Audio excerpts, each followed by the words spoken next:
예, 오늘 사도행전 10장 1절로 16절까지 말씀을 중심으로 땅끝까지 복음을 전하라 라는 점을 함께 은혜를 나누고자 합니다. 자, 이제 사도행전 10장 1절부터 11장 18절까지가 바로 교회 역사에서 아주 크나큰 분기점이 되는 사건이 기록되어 있습니다. 어떤 사건일까요? 어떤 사건? 바로 고넬료의 회심 사건입니다. 자, 그러면 어떻게 고넬료라고 하는 한 사람의 회심이 교회 역사에서 크나큰 분기점이 되는 것일까요? 무엇 때문에? 자, 주님께서 승천하시기 전에 저희들에게 마지막 사명을 주셨죠? 우리가 교동문에도 읽었지만, 자, 다시 한번 읽어보겠습니다. 시작.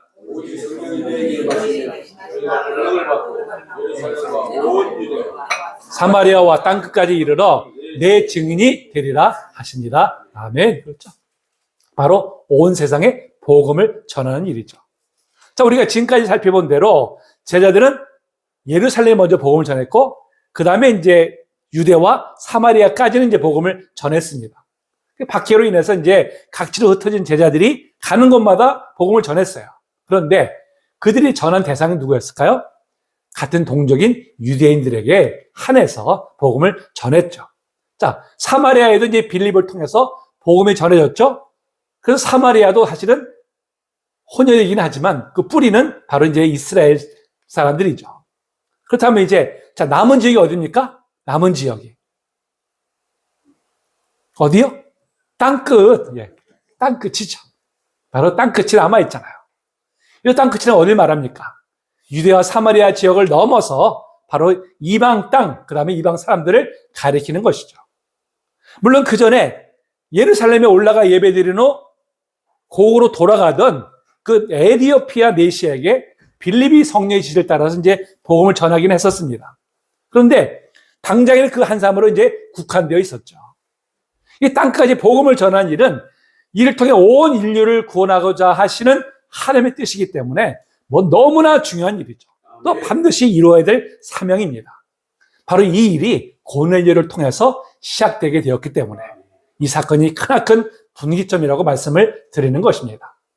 자, 그렇다면 이제 하나님께서 고넬료에게 자, 어떻게 복음을 전하셨을까요? 앞으로 이제 몇 주에 걸쳐서 함께 살펴보면서 주의 은혜를 나누도록 하겠습니다. 자, 오늘 1절에 보니까 고넬료에 대해 소개하고 있죠? 자, 고넬료가 어떻게 소개하고 있습니까? 이달리아 부데라 하는 군대의 백부장이라고 소개하고 있죠. 자, 가이사랴는 지중해 해안 도시입니다. 해안 도시인데 헤롯 대제가 자신을 왕으로 책봉해준 로마 황제의 은혜에 보답하기 위해서 건설한 도시예요. 그래서 그 이름도 로마 황제를 가리키는 가이사를 따라서 가이사랴라고 하는 이름을 지은 것이죠.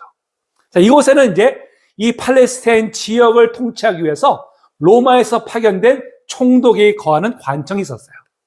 옛날 우리 말하면 총독부 있었죠. 그리고 아주 많은 로마 군대가 주둔하고 있었던 아주 전형적인 로마의 도시였습니다. 바로 이제 그곳에 주둔하고 있던 부대가 이달리아 부대예요. 이달리아 부대인데 고넬료는 바로 그 부대의 백부장이었습니다. 백부장이라면 우리로 말하면 중대장급에 해당되는 바로 이제 그런 장교죠. 이 당시 백부장은 반드시 로마 시민권자에 대해요. 시민권자로서 로마에 절대적으로 충성하는 자만이 바로 백부장에 이제 오를 수가 있었습니다. 이 당시 로마 군대 백부장이라 그러면요, 그야말로 울던 아이도 뚝 그칠 정도로 권세가 아주 대단했었어요. 우리나라로 말하면 과거 일제시대 때 일제강점기 때 일제 헌병장교 완제 같다 할 것입니다. 그 당시 일제의 헌병장교들이 우리 민족에게 얼마나 잔혹한 일을 많이 저질렀는지 모릅니다. 그런 면에서 로마 군대 백부장도 사실 그와 다를 바 없는 사람들이었어요. 자, 근데 놀랍게도 로마에 절대적으로 충성해야 될 백부장임에도 이 고넬료는 그 섬김의 대상이 달랐습니다. 누가 누구를 섬겼을까요? 고넬료가 누구를? 그렇죠. 바로 여호와 하나님을 섬기고 여호와 하나님께 충성한 것이죠. 자, 2절에 바로 이제 그것을 소개하고 있습니다. 자, 뭐라고 그래요? 그가 경건하여 온 지방과 더불어 하나님을 경외하며 백성을 많이 구제하고 하나님께 항상 기도하다. 여러분, 사실 이게 굉장히 놀라운 일입니다. 왜 그러냐면요, 고넬료는 피식민지 시민 사람들이 섬기는 하나님을 섬기게 된 거예요. 당시 고대 사회에서는 이 국가 간의 전쟁은 각 국가가 섬기는 신들과의 전쟁이다. 이렇게 생각을 했었어요. 그래서 전쟁에 승리한다는 것은 뭐냐면 자신들이 섬기는 신이 상대편에 섬기는 신을 싸워 이긴 것이다. 이렇게 그들이 생각한 것이죠. 그런 면에서 고넬료의 입장에서는 유대는 로마의 전쟁에서 패배를 했잖아요. 한 민족이죠. 따라서 그들이 섬기는 여호와라는 신도 패배자에 불과한 것이죠. 그런데 도리어 그가 패배자에 불과한 여호와를 섬기게 된 것입니다. 자, 그가 어떻게 여호와 하나님을 믿게 됐는지 성경은 기록하고 있지 않죠? 다만 우리가 추측해 보건대 아마도 고넬료가 그동안 로마에서 섬겼던 그 신들을 볼 때 한결같이 다 뭐예요? 인간과 별로 다를 바 없는 신들. 시기와 질투로 가득 차 있고 탐욕으로 가득 차 있는 그런 신들의 모습을 보다가 이 여호와 하나님을 우리가 알게 되니까 아, 이분이야말로 우리를 참된 생명의 길로 인도하시는 분이구나. 그걸 깨닫게 된 것이죠. 그래서 여호와 하나님은 이제 섬기게 된 것입니다. 자, 이렇게 하나님 믿게 된 고넬료를 가르쳐서 성경은 경건하여 하나님을 경외하며 백성을 많이 구제하고 하나님께 항상 기도하는 사람 이렇게 이제 소개를 하고 있습니다. 그러니까 이방인임에도 유대인보다도 더 하나님과 사람 앞에서 칭송을 받는 사람 이것을 이제 알 수가 있죠. 여러분 우리가 일생을 마칠 때 자, 우리 일생 전체를 한 문장으로 표현할 수 있다면 과연 어떠한 표현이 될까요? 우리 일생을 만약에 표현할 수 있다면. 자, 우리는 보통 묘비에 보면은 이제 그 사람의 이제 이름이나 그 사람 이제 조상들이나 가족들의 이름을 보통 이렇게 새기잖아요. 근데 만약에 묘비에 우리 자신에 대한 어떤 글귀를 써놓는다면 여러분 어떤 문장으로 새겨지기를 원하십니까? 고넬료처럼 하나님을 경외하여 이웃에게 사랑을 베풀었던 사람 여기 잠들다. 아, 이런 문장이 묘비에 새겨진다면 여러분 정말 잘 산 그런 인생이 되지 않겠어요? 그가 다른 로마 사람들처럼 자신들이 섬기는 신들을 섬겼다면 그냥 탐욕만을 추구하다가 생을 마치는 사람으로 끝났을 거예요. 그런데 그가 하나님의 섬김으로 인해서 가치관과 삶이 변화되게 됐기 때문에 성경에서 그의 인생을 아주 영광스럽게 한 문장으로 표현하게 된 것입니다. 그래서 우리 무엇보다도 정말 우리 이웃이나 후손들이 정말 나를 기억할 때 아, 우리 아버지는 이런 분이었었어. 우리 어머니는 이런 분이었었어. 정말 우리가 한 문장을 딱 그렇게 기억될 수만 있다면 우리가 얼마나 좋겠습니까? 정말 좋은 기억으로 정말 그분의 발자취를 따라가고 싶다 하는 정말 우리가 그렇게 기억된다면 우리 인생은 정말 아름다운 인생이죠. 잘 산 인생이죠. 고넬료가 하나님을 믿는 믿음으로 그렇게 아름다운 삶으로 변화됐듯이 우리 또한 믿음과 삶의 일치를 통해서 아름다운 삶으로 정말 우리가 모두에게 기억되는 저 여러분들 되시기를 축복합니다. 아멘. 자, 고넬료를 가리켜서 성경은 경건하다고 말씀하고 있어요. 경건하다. 그러면 성경적 의미의 경건은 무슨 뜻일까요? 성경적 의미의 경건은 이 경건이 헬라어로 유세베이아라고 하는데요. 이 유는 좋다라는 뜻입니다. 그 다음에 세베이아는 섬기다 또 공경하다 이런 뜻이에요. 이게 합성어예요. 그러니까 경건은 그 뭐냐면요. 아주 좋은 두려움 뭐 이렇게 표현할 수 있어요. 좋은 두려움. 누구에 대한 두려움일까요? 누구에게 대한? 그렇죠. 하나님께 대한 두려움이죠. 이건 그냥 공포가 아니라 우리의 생명의 주권자 되시는 그런 분에 대한 경외심인 것이죠. 아멘. 자, 주님이 이렇게 말씀하셨어요. 읽어볼까요? 자, 시작. 몸은 죽여도 영혼은 능히 죽이지 못하는 자들을 두려워하지 말고 오직 몸과 영혼을 능히 지옥에 멸하실 수 있는 이를 두려워하라. 아멘. 그렇죠? 우리가 정말 두려워해야 될 분, 우리가 정말 경외해야 될 분 누구예요? 우리 생명의 주권자 되시는 하나님이시죠. 이를 볼 때 참된 경건은 내면에서 우러나오는 것이죠. 내면에서. 우리는 종종 내면에서 우러나오는 경건보다는 경건의 의미를 외면에서 찾으려고 합니다. 겉으로 볼 때 아주 거룩하게 보이면 저 사람 참 경건하구나 이렇게 우리가 생각을 하죠. 근데 겉으로 보여지는 모습과 실제 내면의 모습이 다른 이중적인 사람들이 사실 너무나 많아요. 그 예수님 당시에도 아주 경건한 모습을 보이지만 내면은 추한 사람들이 있었죠.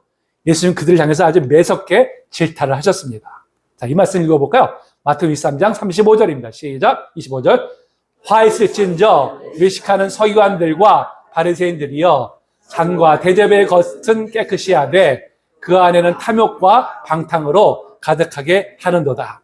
또 한번 읽어볼까요? 누가복음입니다. 시작. 긴 옷을 입고 다니는 것을 원하며 시장에서 문안받는 것과 회당의 높은 자리와 잔치의 윗자리를 좋아하는 서기관들을 삼가라. 그들은 과부의 가산을 삼키며 외식으로 길게 기도하니 그들이 더 엄중한 심판을 받으리라 하시니라.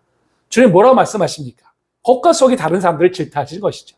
겉으로는 아주 경건해 보이는데 속으로 온갖 탐욕으로 가득 찬 자들을 가르쳐 이렇게 지금 책망하시는 것이죠. 그러니까 성경에 말씀하는 참된 경건은 겉으로 보여지는 거룩한 모습만이 아니라 그 내면의 하나님을 모시고 하나님 뜻대로 살아가기를 힘쓰는 것, 이것을 가리켜서 참된 경건이라고 말씀하고 있습니다. 아멘.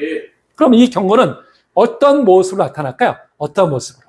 자, 야고보서 1장 20절 말씀입니다. 자, 읽어봅니다. 시작. 하나님 아버지 앞에서 정결하고 더러움이 없는 경건은 곧 거와 과부를 그 환난 중에 돌보고 또 자기를 지켜 세속에 물들지 아니하는 그것이니라. 아멘. 참된 경건을 두 가지 말씀하죠? 두 가지. 그건 뭐예요? 세속에 물들지 않는 거룩함. 그렇죠? 두 번째 뭐예요? 고아와 과부와 같은 사회적 약자들을 사랑으로 섬기는 것. 이것이 바로 참된 경건임을 분명히 밝히고 있습니다. 자, 고레전이 이처럼 삶에서 경건함을 그대로 드러난 사람이었었어요. 늘 하나님을 경외하고 기도에 힘썼을 뿐만 아니라 어려움 중에 있는 유대 백성들을 구제하는 일에도 앞장을 섰습니다. 우리나라로 말하면 일제 헌병 장교가 우리나라의 가난한 사람들에게 쌀을 사주고 병원 치료를 받게 해줬던 말과 같은 말이죠. 근데 여러분, 피식민지 백성에게 이런 긍휼을 베푼다는 것은요, 상상조차 하기 힘든 일이 아닐 수 없습니다. 피식민지 백성은 통치와 억압의 대상이지 결코 긍휼의 대상이 아니었기 때문이죠. 그러니까 어떻게 이런 일을 행할 수 있었을까요? 어떻게? 바로 그의 믿음이 결코 겉으로만이 아니라 그의 내면이 하나님께 충성하고 하나님을 사랑으로 충만하기 때문에 이런 일을 행할 수가 있었던 것이죠. 이처럼 여러분, 믿음은 결코 행함과 분리될 수 없는 마치 동전의 양면과 같이 본질적으로 하나입니다. 우리는 간혹가다 이걸 각각 분리된 것처럼 우리가 인식하는데 이건 잘못된 생각이죠. 자, 이 말씀 볼까요? 야고보서 2장 17절, 17절 시작. 내 형제들아, 만일 사람이 믿음이 있노라 하고 행함이 없으면 무슨 유익이 있으리요? 그 믿음이 능히 자기를 구원하겠느냐? 이와 같이 행함이 없는 믿음은 그 자체가 죽은 것이라. 아멘. 그렇죠. 성경은 분명히 믿음과 행함이 일치되어야 함을 강조해서 말씀하고 있습니다. 여러분, 우리가 하나님 믿음을 뭘로 증명할 수 있어요? 무엇으로? 행함으로 증명할 수 있죠. 행함으로. 우리 성도님 하나님 사랑하시죠? 그럼 무엇으로 증명하시겠습니까? 무엇으로? 여러분, 우리가 누군가를 사랑한다면 그 누군가가 기뻐하는 것을 억지로가 아니라 우리가 자원해서 행하잖아요. 그렇죠? 그렇다면 하나님께서 우리 하나님을 사랑한다면 당연히 하나님을 사랑하는 일, 하나님이 기뻐하시는 일 우리는 자원해서 하게 되어 있습니다. 하나님이 가장 기뻐하시는 일이 뭘까요? 기뻐하시는 일이 온 마음과 정성을 다해서 하나님을 예배하는 것, 그것을 가장 기뻐하시죠. 근데 우리가 하나님을 사랑한다고 말은 하면서 예배를 소홀히 한다면 과연 그것이 하나님을 사랑하는 것일까요? 아니겠죠. 또 우리가 이웃을 사랑하는 것이 곧 하나님을 사랑하는 것이라고 성경은 말씀하고 있어요. 예수님께서 한 율법 교사가 나와서 내가 무엇을 하여 영생을 얻을 수 있습니까? 이렇게 묻습니다. 그래서 주님이 그에게 율법에 무엇이라 기록되었느냐 하고 대묻죠. 자, 그 율법 교사가 이렇게 답합니다. 누가복음 10장 27절 시작. 이르되 내 마음을 다하며 목숨을 다하며 힘을 다하며 뜻을 다하여 주 너의 하나님을 사랑하고 또한 내 이웃을 내 자신같이 사랑하라 하였나이다. 아멘. 그렇죠? 율법 교사가 너무 정확하게 말했죠. 자, 주님께서 뭐라고 말씀하셨을까요? 네 말이 옳도다. 이를 행하라. 그러면 살리니.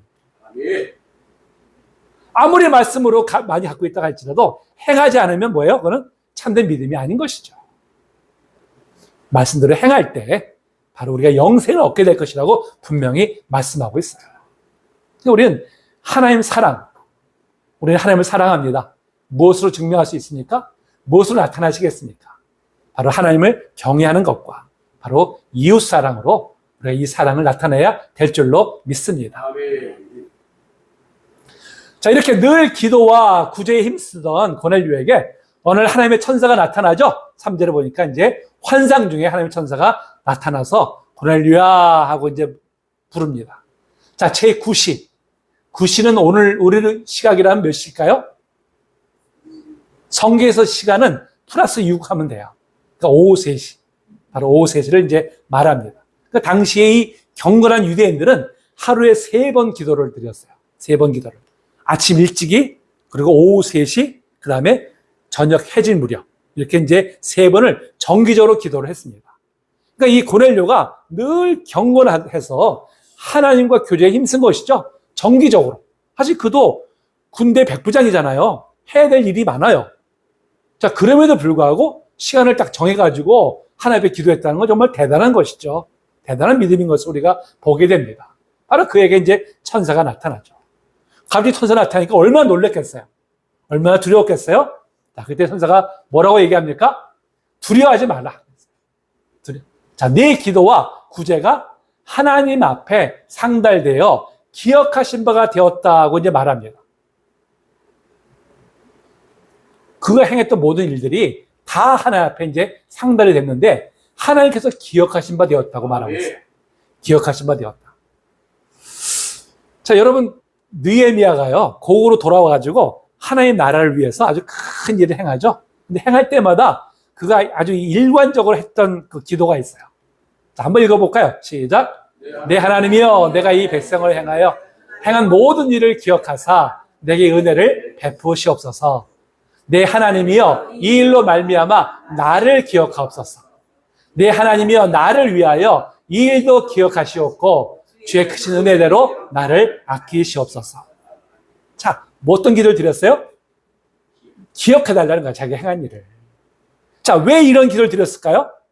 자신이 행한 것을 자랑하고 싶은 마음이었을까요? 어떤 보상을 받아서일까요? 아니죠. 자신의 헌신이 오로지 하나님을 사랑하고 백성을 사랑하면서 비롯된 것임을 고백한 것이죠. 여러분, 우리도 고넬료와 느헤미야처럼 하나님 나라를 위해서 헌신한 모든 일이 하나님께 기억한 바 되기를 소망합니다. 나는 정말 작은 일을 했음에도 주님께서 기억하여 주신다면 여러분, 그보다 더 큰 기쁜 일이 어디 있겠어요?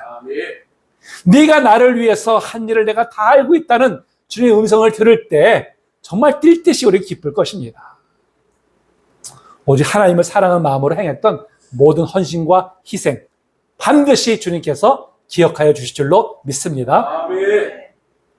자, 이렇게 그의 행함을 칭찬한 천사가 사람을 욥바로 보내서 바로 베드로를 청하라고 이제 지시를 하죠. 바로 5절, 6절에서 이제 말하고 있습니다. 자, 그럼 왜 이 경건한 하나님을 잘 믿는 이 사람에게 베드로를 청하라고 한 것일까요? 무엇 때문에? 비록 그가 하나님을 믿고 있지만 아직 예수님을 알지 못하고 있죠. 예수님을 알지 못하고 있기 때문에 베드로를 청해서 복음을 듣고 예수 믿는 자가 되게 하기 위해서 바로 이제 그를 청하라고 한 것입니다. 자, 이 가이사랴에서 욥바. 자, 이 지도 한번 볼까요? 자, 지도가 저 위에 있는 그 지역이 바로 가이사랴고요. 바로 밑에 있는 지역이 바로 이제 욥바입니다. 화살표로 표시되어 있죠. 이 거리가 한 50km 정도 떨어져 있어요. 50km. 걸어서 한 12시간 정도 되는 이제 그런 거리에 있습니다. 그러니까 고넬료를 회심하게 하고자 하는 바로 그때 마침 베드로가 욥바에 와 있었던 것이죠. 자, 그럼 여러분, 베드로가 마침 그때 욥바에 와 있었던 것이 우연일까요? 아니죠. 여기에는 하나님의 놀라운 섭리가 있었습니다. 그러니까 우리가 볼 때는 우연처럼 보이는 일들이 믿음의 눈으로 보면 하나님의 섭리인 것이죠.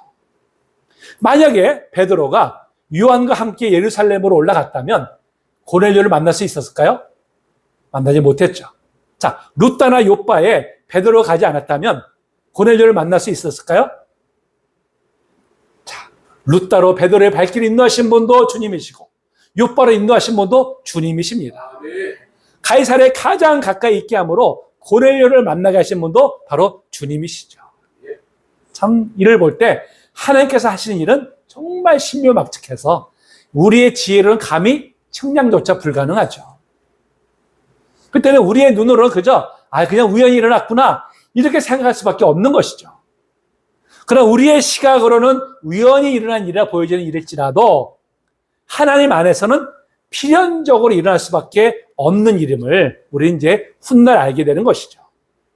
자, 룻기에서 룻이 이제 보아스를 만나는 장면에서도 하나님의 섭리를 우리가 느끼게 됩니다. 룻이 이제 이삭을 주우러 밭에 나갔을 때의 광경을 성경이 이렇게 표현하고 있죠. 자, 읽어봅니다. 시작. 룻이 가서 베는 자를 따라 이삭을 우연히 엘리멜렉의 친족 보아스에게 속한 밭에 이르렀더라. 아멘. 자, 우연히라고 표현하고 있죠. 우연히. 하지만 실은 하나님의 섭리 가운데 있었던 것이죠. 이를 통해서 룻이 보아스를 만나게 되고 그 안에서 이제 안식을 누리게 되죠. 이 땅에서 일어나는 일들은 우연히 일어나는 것 같지만 사실 하나님의 섭리 안에 있습니다. 그 노사연 씨가 노래한 그 국민 애창곡 있잖아요. 만남. 만남이 뭐라고 그래요? 우리 만남은 우연이 아니야. 그것은 우리의 바람이었어. 여러분, 우리가 예수 믿게 된 과정을 들여다봐도요, 결코 우연이 아니라 하나님의 필연이었죠. 우리가 이렇게 한 공동체를 만나서 주님을 섬기게 된 것도요, 우연이 아니라 필연이었습니다. 자, 그렇다면 그 어떤 것도 우연이 아니라 하나님의 섭리 가운데 일어난 일임을 믿는다면 우리에게 주어진 환경이나 관계 그 어느 것 하나 소홀할 수가 없는 것이죠. 모든 것이 하나님의 섭리 가운데 일어난 일이기 때문에 그렇습니다. 자, 요셉이 이집트로 노예로 팔려간 것도 하나님의 섭리임을 믿었을 때 그런 주어진 일에서 최선을 다했어요.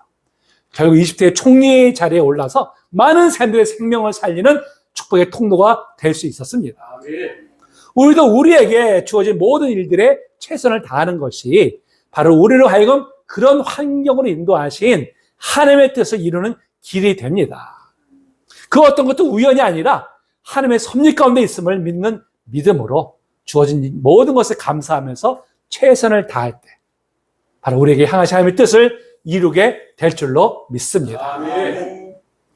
이렇게 이제 고넬료에게 사람 욥바로 보내서 베드로를 청하라 하고 명에 따라서 고넬료가 이제 경건한 부하와 종들 중에 3명을 선발을 해서 욥바로 이제 보냅니다. 자, 그들이 이제 욥바에 가까이 갔을 때 마침 베드로가 또 기도하기 위해서 지붕에 올라가 있었죠. 자, 9절 말씀이죠. 자, 베드로가 기도하려고 지붕에 올라가니 그 시간은 제 6시더라 그랬어요. 자, 6시면 우리 시간으로 몇 시죠? 12시. 플러스 6. 여기죠? 플러스 6. 12시입니다. 그러면 정오죠, 정오. 해가 가장 뜨거운 시간입니다. 사실 이 시간은 유대인들이 정기적으로 기도하는 시간은 아니에요. 오후 3시가 정기적으로 기도하는 시간인데 베드로가 갑자기 그 마음에 기도해야 되겠다는 감동이 있어가지고 햇볕이 뜨거움에도 옥상으로 올라간 것이죠. 누가 감동을 줬어요? 성령께서 주신 것이죠. 성령께서 그를 기도하도록 이제 감동을 주신 것이죠. 자, 그때 베드로가 기도하는 중에 환상을 보게 됩니다. 자, 11절, 12절 읽어봅니다. 시작.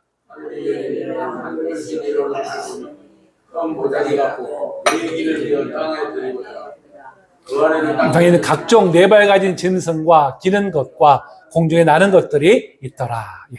자, 음성이 들려오는데 베드로가 일어나서 그것들을 잡아먹으라는 거예요. 잡아먹으라.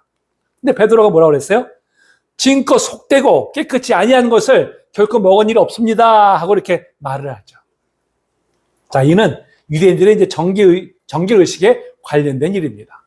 하나님께서 일찍이 이제 모세를 통해서 동물이나 파충류, 곤충류 중에 하나님의 백성들이 먹을 수 있는 것과 먹을 수 없는 것으로 구별을 해 놓으셨어요.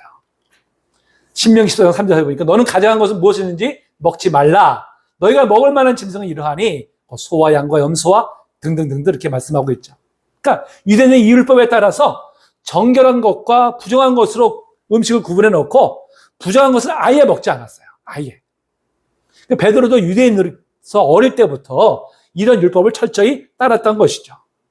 그런데 하늘에서 내려온 보자기 안에 보니까 율법에 금한 것들이 함께 있는 거예요. 그것도 먹으라는 것입니다. 저는 도저히 이걸 먹을 수가 없습니다. 이렇게 말한 것이죠. 자, 그랬더니 하늘에서 어떤 음성이 들어옵니까? 15절 16절에 보니까 하나님께서 깨끗하게 하신 것을 내가 속되다 하지 말라. 하나님께서 이미 이런 것들을 깨끗하게 하셨는데 네가 속되다 판단하지 말라는 것이죠. 그래서 이런 환상이 3번이나 계속 반복된 후에 다시 하늘로 올라가는 것이었어요. 3번이나 반복됐던 건 뭘 말하는 것이죠? 하나님의 확실한 뜻이라는 것이죠. 확실한 뜻이라는 것이죠. 자, 율법에 그러면 부정한 것들을 규정해 놓았고 그것들을 먹지 말도록 명하셨는데, 자, 어떻게 이들을 깨끗게 하신 것일까요? 어떻게? 무엇으로? 바로 예수 그리스도의 보혈의 공로가, 바로 비단 우리의 생명만이 아니라 이 땅에 있는 모든 생물까지도 정결케 하신 것이죠. 아멘. 그리스도 안에 있으면 모든 것이 새로운 피조물이 되었기 때문에 정결한 것, 부정한 것의 경계가 다 사라지게 되었어요. 모두가 하나님 안에서 새롭게 거듭나게 된 것이죠. 자, 고린도후서 5장 17절입니다. 시작. 그런즉 누구든지 그리스도 안에 있으면 새로운 피조물이라. 이전 것은 지나갔으니 보라, 새 것이 되었도다. 아멘. 그렇죠. 모두가 그리스도 안에서 새로운 피조물이 된 것이죠. 바로 그것을 말씀하신 것입니다. 자, 전에 유대인들은 자신들만이 구별된 하나님의 백성이고 이방인들은 부정한 족속들이라 여겼어요. 그래서 아예 가까이 하지 않았습니다. 그들과 접촉하게 되면 자신도 부정해진다고 이제 이렇게 생각을 했었어요. 여기서 한 걸음 더 나아가서 이방인은 결코 구원받을 수 없는, 그래서 지옥의 불쏘시개로나 쓰인 존재다, 이렇게 생각하면서 이제 경멸하기까지 했던 것이죠. 이러한 관념에 사로잡혀 있기는 베드로도 마찬가지였었어요. 그 땅까지 복음을 전해서 모든 사람을 제자로 삼으라는 주님의 명령에도 꼼짝하지 않고 예루살렘에서만 이제 머물러 있었던 것이죠. 자, 그러나 하나님께서는 이제 유대인과 이방인의 벽을 다 허물어서 모두가 하나가 되게 하기로 이제 작정하셨죠. 뜻을 가지셨습니다. 자, 이 말씀 한번 우리 한 절씩 교독하겠습니다. 에베소 13장 16절이죠. 이제는 전에 멀리 있던 너희가 그리스도 예수 안에서 그리스도의 피로 가까워졌느니라. 그는 우리의 하나님이시니라. 물로 하나를 만드사 원수된 것 중간에 막힌 담을 자기 육체로 부시고 법정으로 된 계명의 율법을 폐하셨으니 이는 이 둘로 자기 안에서 한 세 사람을 지어 화평하게 하시고 또 십자가로 이 둘을 하나님과 하나님과 화목하게 하여 아멘. 그렇죠. 하나님의 꿈이 무엇입니까? 하나님의 꿈이 모든 사람이 하나가 되는 것, 그리고 하나님과 화목하게 되는 것이죠. 이를 위해 예수님께서 십자가에 달려 죽으셨고요. 이로 인해서 하나님의 꿈이 이루어지게 된 것입니다. 근데 이는 무엇보다도 모든 사람들이 예수 그리스도의 복음을 영접하고 구원받아야만 이루어질 수 있기 때문에 한 시라도 빨리 온 세상에 복음을 전하도록 하는 것이 하나님의 열망이죠. 하나님의 꿈입니다. 이제 베드로를 통해서 고넬료에게 복음을 전하게 하심으로 그 첫 발을 뛰려 하신 것이죠. 그럼에도 베드로는 여전히 과거의 그릇된 편견에 사로잡혀 있었습니다. 자, 이걸 보면요, 정말 우리가 예수 믿고 구원받아서 성령이 임하셨다고 해도요, 사람이 하루아침에 변화되는 것이 아님을 알 수가 있습니다. 우리가 종종 착각하는 게 뭐예요? 예수 믿고 교회 다니니까 사람이 당연히 변화되었겠지, 이렇게 생각하는 것이죠. 근데 여러분, 사람은 절대 쉽게 변화되지 않습니다. 오랜 시간 성령의 역사와 단련과 또 본인의 노력에 의해서 점차적으로 변화되는 것이 그게 인간이에요. 그래서 우리는 섣불리 사람에 대해서 우리가 기대를 가져서는 안 됩니다. 사람은 누구나 기대의 대상이 아니라 사랑의 대상인 것이죠. 자, 이렇게 여전히 이방인에 대한 그릇된 편견에 사로잡혀 있었던 베드로였기 때문에 아무런 사전 조치 없이 무턱대고 고넬료 편에서 사람을 보내서 초청해봤자 어떻게 했을까요? 거절했죠, 당연히. 거절했죠. 그걸 주님께서 알고 계셨던 것이죠. 그래서 이렇게 베드로가 기도할 때 환상으로 미리 보여주신 것입니다. 그럼 결국 베드로에게 보여주신 환상이 의미하는 것이 뭘까요? 자, 보자기 안에 있었던 동물 중에 부정하다고 여겼던 동물들은 누굴 가리키는 것입니까? 누구를? 바로 유대인들이 부정하다고 여겼던 이방인들을 가리키는 것이죠. 그러니까 주님께서 이미 그들을 그리스도의 보혈로 정결케 하셨기 때문에 예. 그들을 부정하다고 보는 시각을 이제는 바꾸라는 의미로 이런 환상을 보여주신 것이죠. 예. 이에 따라서 다음 주 살펴보겠지만 베드로는 기꺼이 고넬료가 보낸 사람들을 따라서 고넬료의 집을 방문해서 복음을 전하고 또 안수를 해서 성령을 받게 합니다. 이로써 이제 이방인에 대한 복음 문이 활짝 열리게 된 것이죠. 아멘. 이제 누구든지 다 이방인에 가서 이제 복음을 전하는 그런 시대가 이제 열려지게 된 것입니다. 예.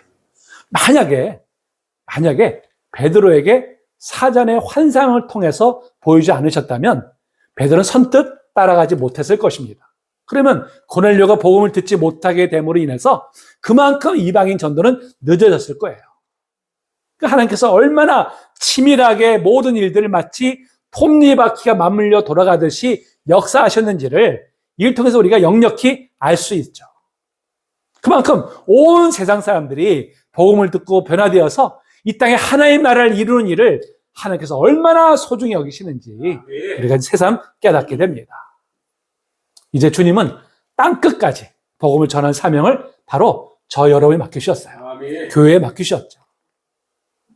여러분, 교회를 교회되게 하는 것은요, 예배와 교제와 선교입니다. 우리가 예배를 드리고 성도 간에 교제하는 일도 궁극적으로는 땅끝까지 복음을 전하는 일로 귀결되고 또 그 열매를 우리가 맺어야만 됩니다. 땅끝이 어디일까요? 땅끝이. 복음을 여전히 받아들이지 않고 있는 주변의 모든 영혼이 바로 땅끝입니다. 그리고 모든 선교지가 땅끝이죠. 우리 교회는 선교의 비전을 품고서 계속 기도하며 나아가고 있습니다. 비록 우리가 참 아직 연약하지만 그럼에도 참 이렇게 선교에 우리가 힘쓸 수 있게 된 것이 얼마나 참 감사한지 몰라요. 우리를 이렇게 하나님의 나라를 위해서 우리를 써주신다는 것 자체가 얼마나 감사한지 모릅니다. 아멘. 오늘부터 제가 이제 5일간 다녀옵니다. 좀 이제 솔직하게 좀 부담도 있어요. 혼자서 강의하려다 보니까 솔직하게 좀 부담도 있고 그렇지만 또 성령께서 함께 하시기 때문에 또 잘 감당하고 올 줄로 믿습니다. 아멘. 사실 이제 필리핀이 이제 우리와 달라서 현지 이 목회자들이 온전히 신학교육을 다 받고서 세워진 분들이 별로 없어요. 아직도 소수고 많은 교회는 그냥 현지의 그 사역자 중에서 신실한 분들이 이제 이렇게 목회자로 세워져서 목회하는 분들이 많습니다. 그러다 보니까 신학적인 이제 기초가 약한 분들이 많아요. 사실 이번에 이제 가서 강의하는 것이 이제 그분들을 대상으로 다시 신학적으로 기초를 다시 쌓아서 그들로 하여금 정말 말씀을 잘 증거할 수 있도록, 전할 수 있도록 하는 것이 이제 이번에 제가 다녀오는 그 과정의 이제 일환입니다. 앞으로 이제 이 사역은 또 더욱 힘써 감당해야 될 사역이기도 하고요. 그 지금 베트남에서도 이제 똑같은 격언이에요. 거기도 현지 목회자들이 신학교육을 받지 않고 목회자로 세워진 사람들이 너무 많은 거예요. 그래서 그들을 이제 교육시켜달라는 지금 요청이 또 있습니다. 그래서 내년에 이제, 내년에 또 거기도 좀 이렇게 섬길 위해서 기도하고 있어요. 우리가 이제 함께 우리 성도님들이 기도해 주시고 우리가 함께 동참해 주시기 바랍니다. 주님께서 우리 교회를 정말 이 일에 더욱 귀하게 사용하셔서 우리 지역이 더욱 넓어지도록 우리가 함께 기도하시기 바랍니다. 예, 우리 찬양하시고 함께 기도하겠습니다.